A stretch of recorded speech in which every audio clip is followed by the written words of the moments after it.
এবারে সহকর্মী S M ফরহাদের কাছে যশোরে আরো নানা আয়োজন রয়েছে প্রধানমন্ত্রীর, আমরা একটু জেনে নিতে চাই।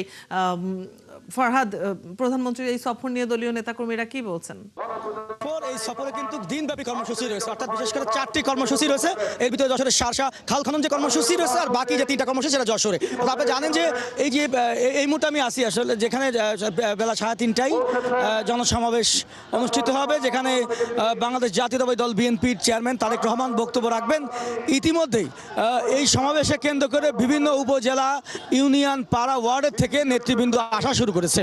অর্থাৎ তারা মিছিল সহকারে আসছেন, প্রিয় নেতা তারেক রহমানকে এক নজর দেখার জন্য আসছেন তারা। এবং আপনি জানেন যে এর আগে প্রধানমন্ত্রী নির্বাচনের আগে 2 মাস আগে তিনি এসেছিলেন এবং নির্বাচনী বেশ কিছু প্রতিশ্রুতি দিয়েছিলেন।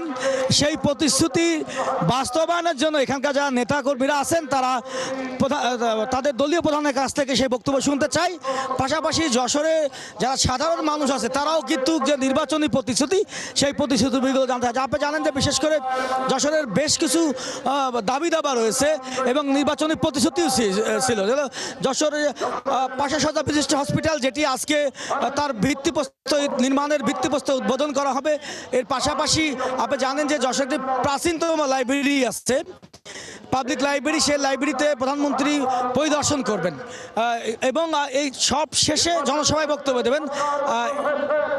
এই জনসমাবেশকে কেন্দ্র করে আমরা দেখেছি যে গত 1 সপ্তাহ যাবৎ বিএনপির যারা নেতৃবৃন্দ আছেন তারা ব্যাপক প্রস্তুতি নিয়েছেন। পাড়া মহল্লায় তারা প্রচার মিছিল, লিফলেট বিতরণ করেছে।